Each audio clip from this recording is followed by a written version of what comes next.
Many people believe that weight loss is a painful thing.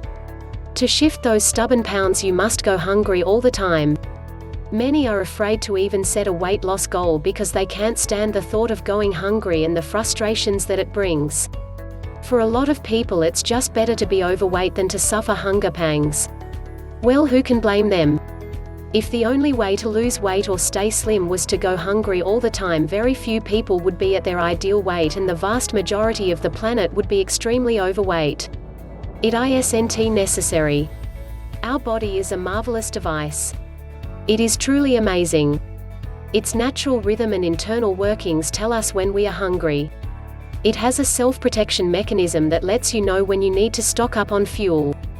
A hunger signal is the body notifying you that you need to eat in order for you to sustain a healthy level of energy and have the reserves necessary for healing, repair and maintenance of your cells.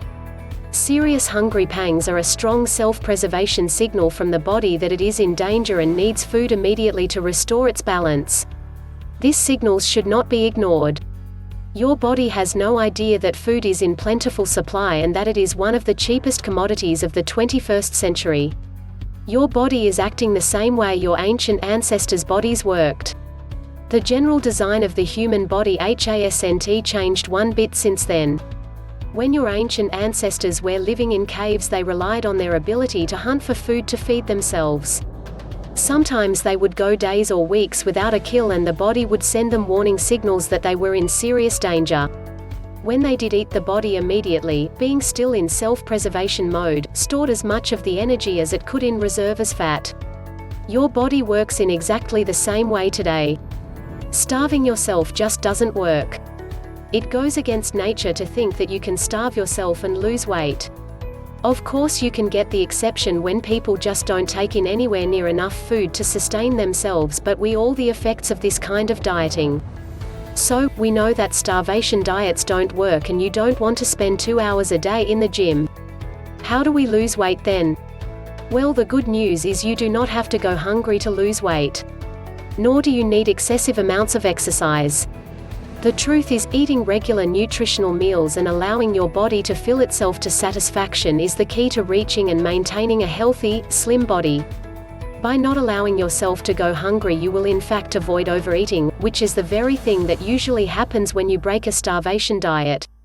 One method is to eat 5 or 6, fairly small, healthy meals divided up throughout your day. Instead of eating 3 large meals at breakfast, lunch and dinner, divide the same quantity of food into 6 meals instead and eat an extra small meal between a small breakfast and lunch, one between lunch and dinner, and if you are hungry later, have another one. Try to avoid having the last meal close to bedtime. Anytime up to 2 hours before bed is all right. Don't wait when you feel hungry. Eat as soon as you can. If you wait for a long period of time before you eat, your body will go into panic mode, think that you don't have enough resources to feed it, and you will overeat.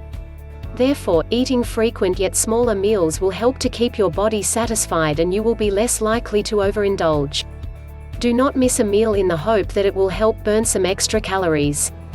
You may believe that by skipping a meal you will save some calories or fat intake, but, as you have seen, the opposite tends to happen.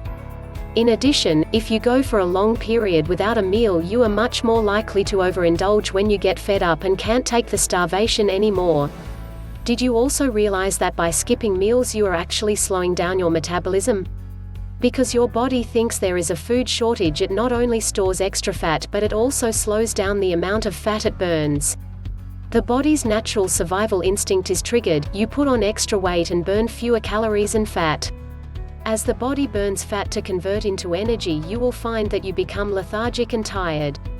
Starving yourself just doesn't work.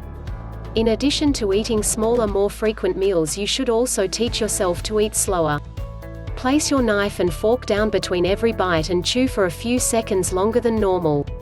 It can take us up to 20 minutes to realize that the body is full and completely satisfied. When you eat at a fast pace, stuffing food into you before you have time to recognize the full signal your body is sending your brain. When you eat at a slower pace, you start to recognize these signals from your body and train yourself to identify them at an earlier stage. Take an extra 15 minutes extra a day. To some of you this may sound like a lot. But all you have to do is split it up throughout the day. Leave for work with an extra 5 minutes to spare and walk to a bus stop further away from, or park the car 5 minutes further away than you usually do. At lunch, take a 5-minute stroll or take the stairs instead of the elevator. Walk to the local shop instead of driving. It is easy to complete 15, 30 or even an hour's exercise every day if you split it up like this. And remember, don't starve yourself, it just doesn't work. Please like, subscribe and share video and help us get to our first 1,000 subscribers. We make videos like this every day for your health and natural fitness.